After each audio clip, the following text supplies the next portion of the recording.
So I want to share with you a couple of thoughts around mobility, flexibility, good movement practice. Things like Pilates, yoga are probably one of the most popular variations or versions of this, where you are purposely going to a place and you are consistently working on good movement practice. Holding positions, finding good range of motion, developing stability, tick, tick, tick, tick, tick. If you want more power, if you want more injury resiliency, is this going to be enough? No.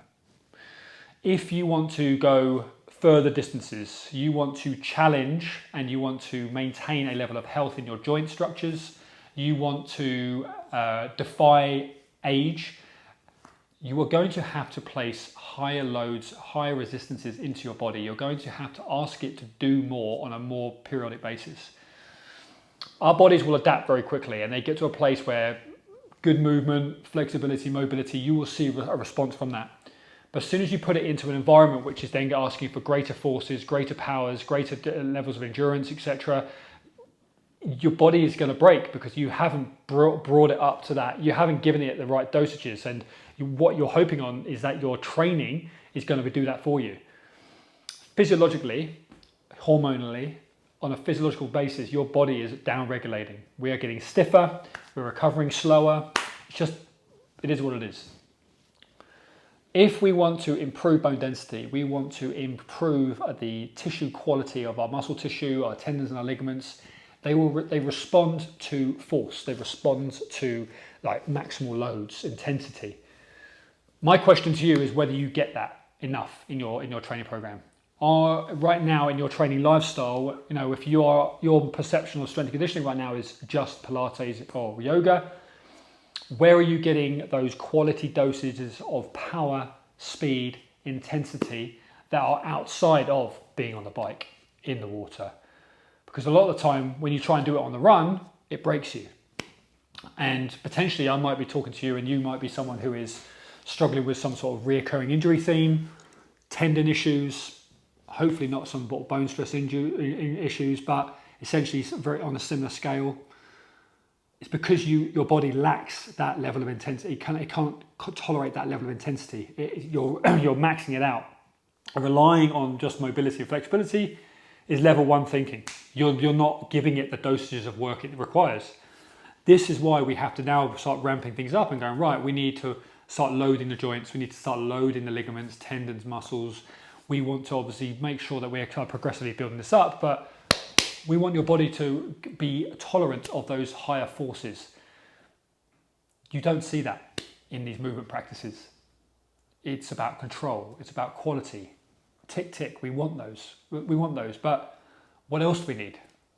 You're an active endurance athlete that goes into environments that are going to challenge you, that are going to, you have much greater expectations than just good movement practice. What you're actually doing is you're slowly eroding away at those expectations. Your body is only getting older, and so underneath the skin, your body is actually deconditioning.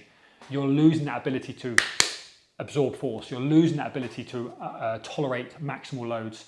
And this is why at certain ages you see people just having these mad drop-offs because they're experiencing more injuries, more symptoms, because they've lost that tolerance. How we flip that narrative is we take great movement practices, we take what you know, but then we've got to add to it. And we've got to get you loading those joints, putting more resistance into your joints, into your muscle groups.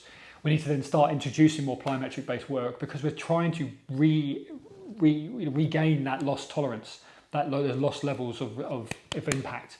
Build those up and you will start to notice your body's response. It will be able to tolerate greater distances, produce greater powers, greater speeds. This is all desirable qualities, but again, I don't want to bash good movement practice because it's right there on the spectrum. We need it.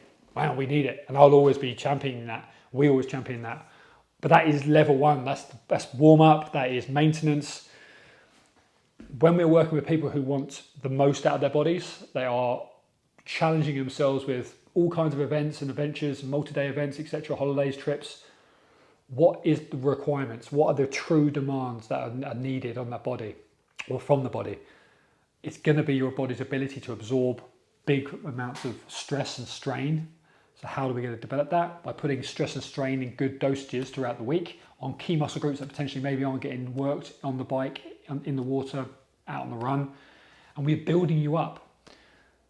So what is missing from your current program right now? Do you get enough high maximal load resistance training? Do you get enough plyometric progressions where you're building up that ability, that confidence in your body to land, jump, hop, skip, balance, all of the above? If not, then it could be the reason that you're not seeing the results from your performance because you're kind of at this kind of plateau. This by training like this, you'll kick yourself up to another gear. Or it could be the thing that's holding you back from constantly being injured. And it could be the reason, like, if you get on top of this, it can be the thing that gives you that depth of conditioning and strength that you need to not get injured and break through those thresholds. Food for thought. But as I said, we're all for it, but it's just understanding that the requirements, the demands of your sports are going to need a lot more than just good movement practice. And we want to give you everything, all of the above. Speak soon.